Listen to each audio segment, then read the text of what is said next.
Kami tentunya dari Garda Prabowo tidak anti kritik, ya. Kami menjunjung tinggi kebebasan berpendapat di muka umum. Tapi kami melihat ini sejak reformasi kita ini kebablasan, ya. Kita melihat kebebasan berpendapat ini tidak lagi beradab.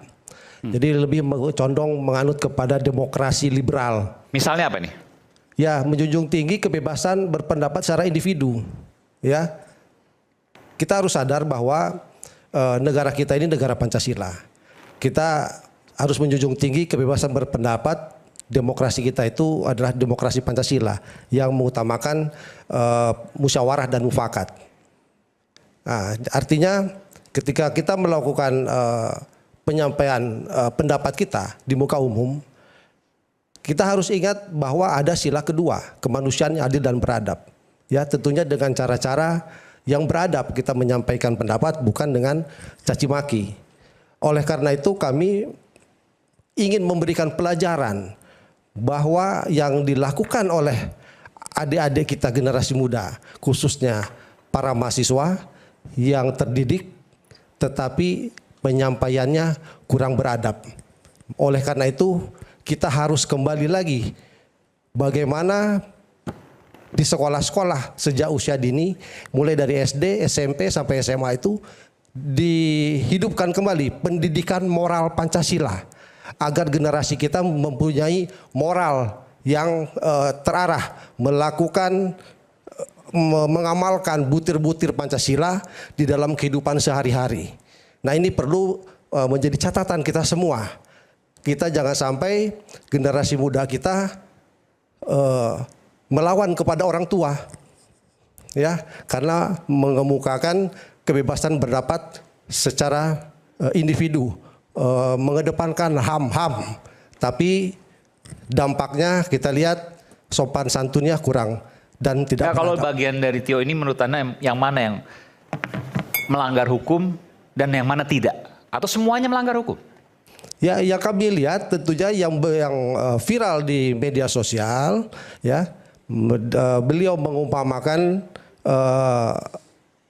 mengkonotasikan bahwa dia memiliki seekor binatang ya, yang sangat menjijikan, punya penyakit dan sampai dia tidak bisa melihat, dan mereka beri nama yang tidak pantas, ya, yang ditujukan siapapun akan menunjuk bahwa itu adalah kepala negara kita. Penghinaan. Simbol, kalau yang lain negara. Misalnya kritikan terhadap MBG, kemudian juga kritikan terhadap kepemilikan SPPG dan seterusnya. Ya. Bukan singkatannya ya.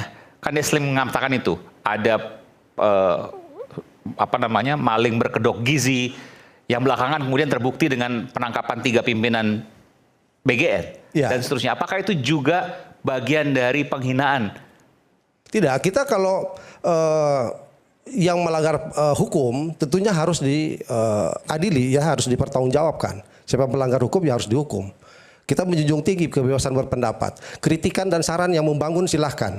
Tetapi perlu kita pikirkan juga bagaimana, apakah para mahasiswa atau teman-teman adik-adik yang berdemonstrasi ketika menuntut bahwa program MBG ini harus dihentikan. Ada 27.000 dapur SPPG. Berapa investasi yang sudah dikeluarkan dikalikan 27.000. Berapa triliun uang akan hangus terbakar. Kemudian satu dapur ada 47 tenaga kerja. Dikalikan 27.000 SPPG. 1,2 juta tenaga kerja yang akan kehilangan pekerjaannya. Kemudian para pemasok rantai makanan kepada dapur. Ada petani, ada nelayan, ada pelaku UMKM. Mereka sudah membangun yang awalnya hasil pertaniannya mungkin tidak laku, dengan adanya dapur SPPG menjadi laku. Dan dia kembangkan supaya mencukupi kebutuhan untuk dapur. Kalau satu dapur penerima manfaatnya 3.000, maka ada berapa dapur? 27.000. Berapa ekonomi yang berputar? Jika di dapur tersebut ditutup program ini, maka akan berapa banyak para petani, kemana hasil pertanian produksinya akan dia salurkan. apabila program MBG ini ditutup. Terpikir tidak oleh para mahasiswa ini. Jadi tidak hanya sekedar MBG ini bagi-bagi makanan gratis, kemudian jadi kotoran. Tetapi ada rantai pasokan makanan yang bermanfaat untuk masyarakat luas dan pembangunan di pedesaan. Juga meningkatkan ekonomi kerakyatan di pedesaan. Demikian, Bang Iqbal. Oke, silakan Bang Iqbal. Langsung silakan. Baik, terima kasih Mas Saiman. Pertama, saya mau tekankan bukan karakter saya mengkritik seseorang seperti Tio. Masing-masing orang punya karakternya. Tetapi yang mau saya bilang begini Mas Saiman. Pertama, Tio ini kan mahasiswa. Dia ketua BEM. Sudah terbiasa melakukan aksi kritik, protes. Nah, apa sih yang Tio lakukan? Protes maupun kritik. Salah satu MBG. Kemudian penangkapan demonstran di tahun 2025 bulan Agustus. Nah, apakah kritik-kritik yang disampaikan oleh Tio dan mahasiswa-mahasiswa lainnya itu didengarkan? Jawabannya ada beberapa, tidak. Nah, misalkan saya tidak, kenapa? Tidak. Nih, saya kasih contoh dulu Mas Saiman. Oke. Nah, pertama ada 19 tahun aksi. Sudah ada aksi yang selama 19 tahun berdiri di seberang istana, aksinya beradab. Aksi Kamisan. Aksi Kamisan. Oke. Tidak pernah didengarkan hingga saat ini. Mungkin Mbak Asvin bisa tambahkan. Tuntutan beberapa tidak didengarkan. Mungkin itu nanti bisa dielaborasi oleh beberapa mahasiswa. Nah, kemudian beberapa aksi dijawab dengan kekerasan. Saya salah satu korban. Mas Saiman sendiri yang pernah mengundang saya juga. Anda bisa bercerita soal itu? Kapan dan seperti apa? Di tahun 2024, saat itu aksinya untuk mengawal putusan MK, putusan nomor 60 dan 70. Nah, saya ditangkap. Jadi soal putusan MK soal apa nih? Soal waktu itu batas umur wakil presiden. Wakil presiden. Ya. Oke. Oh, sebelum pemilu dong berarti? Sebelum pemilu. Oke. Nah, putusan 90 itu? Iya, 90 maaf. Ini yang pilkada mungkin? Pilkada. Pilkada ya? Ya, jadi baik. Waktu itu saya juga mengalami kekerasan. Bukan hanya itu. Di tahun 2025, tadi Mbak Asvin sudah nge-mention, ada 6.117 kurang lebih orang ditangkap.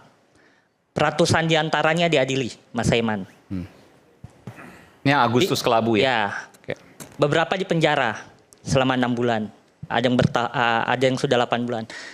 Tapi Mas Saiman, di persidangan tidak terbukti bahwa terdakwa ini, orang yang ditangkap ini melakukan kerusuhan. Nah, jadi yang mau saya bilang apa Mas Saiman? Inilah akumulasi dan suasana kebatinan dari Tio. Ya, yang hingga mungkin slip tongue atau tergigitlah lidahnya, salah mengucapkan. Tapi ini adalah ekspresi kekecewaan Tio. Nah, ekspresi kekecewaan Tio ini bisa dilihat intensinya Mas Saiman. Di menit 43 kalau nggak salah di video itu. Yeah. Tio bilang kayak gini. Intensinya adalah kasih sayang. Karena tidak rela kalau NKRI hancur. Itu. Nah, poinnya adalah kenapa Tio menyampaikan itu? Karena semuanya terjadi akibat tata kelola pemerintahan yang buruk.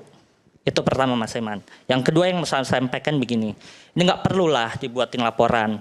Dalam negara demokratis harusnya dibuka dialog. Gitu. Nah, kalau laporannya terus-terus, kalau di paradigmanya kemudian dijawab dengan laporan, penuh penjara Mas Saiman. Kurang-kurang apa tahun kemarin masih banyak anak muda di penjara. Kurang apa 6.000 Mas Saiman orang ditahan dan disiksa. Selama persidangan Mas Saiman, saat persidangan Del Pedro, hampir seluruh saksi anak mengatakan mereka disiksa saat penangkapan. Jadi janganlah paradigma kalau tadi dikatakan bahwa ini untuk memberikan pembelajaran. Apakah perlu dipidana Mas Saiman? Pertanyaan saya itu. Apakah perlu seorang anak muda dipenjara? Tio ini maksudnya ya? Dan yang lain? Dan yang lain. Nah, kedua Mas Saiman, tadi kalau selanjutnya. Kalau kita bahas pasal penghinaan, ini kan pasal 218, sama tadi ada juga pasal berita bohong. Nah, yang pasal 218 ini kan aduan absolut. Nah, sejauh ini tadi sudah sepakat presiden yang harus langsung melaporkan. Nah, selain itu juga sudah pernah Mas Saiman dijelaskan sama Menteri Hukum. Dijelaskan waktu itu, dia bilang yang bisa melaporkan hanya presiden, bukan pihak ketiga, ormas atau yang lainnya. Nah, yang ketiga Mas Saiman, saya mau nyampaikan begini. Alih-alih kita kemudian fokus terhadap kritik substansi yang disampaikan oleh Tio, kenapa kita kemudian bergeser kepada ucapan Tio yang kontroversial? Kenapa kita tidak kembali gitu? Kenapa kemudian tidak membahas apa sih yang sebenarnya Tio ingin sampaikan? Nah, saya lihat kemudian Mas Saiman, pelaporan ini adalah upaya untuk mengalihkan perhatian publik dari yang isunya publik menjadi isu privat. Nah, jadi yang mau saya sampaikan begini Mas Saiman. Karena pelaporan ini kemudian kita jadi lupa konteks yang ingin disampaikan Tio. Selain itu Mas Saiman, satu hal yang saya takutkan, laporan ini kemudian bisa memancing kemarahan publik. Memancing kemarahan publik? Bisa memancing kemarahan publik. Kenapa? Gitu. Ini kan kemudian kita lihat, Mas Saiman, sudah banyak anak muda yang ditangkap, dipenjara. Nah, Tio ini kan dia juga memiliki influence. Yang ditakutkan ini Mas Saiman, memancing kemarahan publik. Padahal seharusnya apa? Alih-alih dijawabnya dengan dialog aja, nggak perlu dipidana. Gitu. Ya, nah, sama tadi ini Mas Saiman, satu lagi. Jawab dulu Mas Aiman, saya jawab dulu sebentar. Oke, lepas dulu ya. Nanti saya berikan kesempatan. Ini saya terus terang, ini saya harus sampaikan juga. Mohon maaf, nanti saya berikan kesempatan lagi Bang Iqbal. Bung Iqbal ini kalau kita tahu, ia adalah putra tokoh Orde Baru Pak Murdiono. Dan saat ini ia menjadi aktivis. Dan ini ketentuan yang menurut saya luar biasa. Jadi ini hal yang mungkin tidak dipahami banyak orang. Tapi silakan, Anda konsisten dari awal, Anda menjadi aktivis dan memperjuangkan aktivisme itu. Oke, Anda mau tambahkan tadi? Tadi ada beberapa hal yang mau saya respon Mas Saiman. Ini tadi dibilang ada partai lah di belakangnya Tio. Nah ini kan sebenarnya mengkerdilkan pikiran anak muda. Jangan sedikit-sedikit anak muda berani bersuara dianggap ada partai di belakangnya, ada orang besar di belakangnya. Nah, kenapa paradigmanya tadi nggak dibalik? Kenapa bukan BEM Nusantara ya tadi ya yang menyebut ada apa yang membuka ada Tio, mobil yang dikendarai Tio terafiliasi BEM Bersatu kalau tidak salah. Ya itulah. Kenapa tidak dibalik? Kenapa ada cherry picking? Kenapa tidak dibalik BEM Nusantara? BEM Bersatu. Ya BEM Bersatu yang memiliki afiliasi dengan partai politik tertentu. Oke. Kenapa ada cherry picking? Kenapa Anda mengatakan seperti itu? Ya kalau tadi paradigma kayak gitu, kalau saya pakai paradigmanya boleh kan saya balik kayak gitu Mas Saiman? Tapi kan harus ada buktinya. Kalau BEM Bersatu tadi mengatakan bahwa ini mobilnya punya ini iya, dan itu makanya itu hipotesanya. Saya bilang kenapa paradigmanya nggak dibalik aja? Nah itu Mas Saiman. Kemudian nah ini tadi saya mau menanggapi Bang Ferdinand tadi bilang kritik dianggap apa setiap aksi demonstrasi atau kritik itu seakan-akan menggoyangkan pemerintahan. Nah paradigma juga ini saya tidak mengatakan begitu. Tadi sempat saya mengatakan ada unjuk rasa tapi ada juga kelompok yang menggoyang. Nah itu dia maksud saya Mas Saiman. Jangan digeneralisasi Mas. Iya maksud saya itu Mas Saiman. Jangan dianggap kemudian aksi demonstrasi itu dianggap ingin menggoyahkan pemerintahan. Saya tidak pernah menganggap demonstrasi mau menggoyang pemerintah. Tapi saya mengklasifikasikan ada pertemuan-pertemuan kelompok orang yang bicara lengserkan itu bagian dari menggoyang. Saya tidak pernah mengatakan demonstrasi itu menggoyang. Tidak. Saya mendukung unjuk rasa Mas. Tenang aja, saya support mereka. Tapi ada kumpulan yang... Tapi ada kelompok-kelompok tertentu dalam acara-acara tertentu narasinya selalu itu. Lengserkan. Mungkin Mas masih bisa cari di media sosial banyak videonya. Maksud saya begini Bang Ferdinand. Jangan diafiliasikan. Oh, saya tidak pernah mengafiliasi. Jangan salah. Ini kan narasi akan diafiliasikan dengan aksi demonstrasi. Nggak ada yang mengafiliasikan. Saya gitu, tidak. Mas Saiman.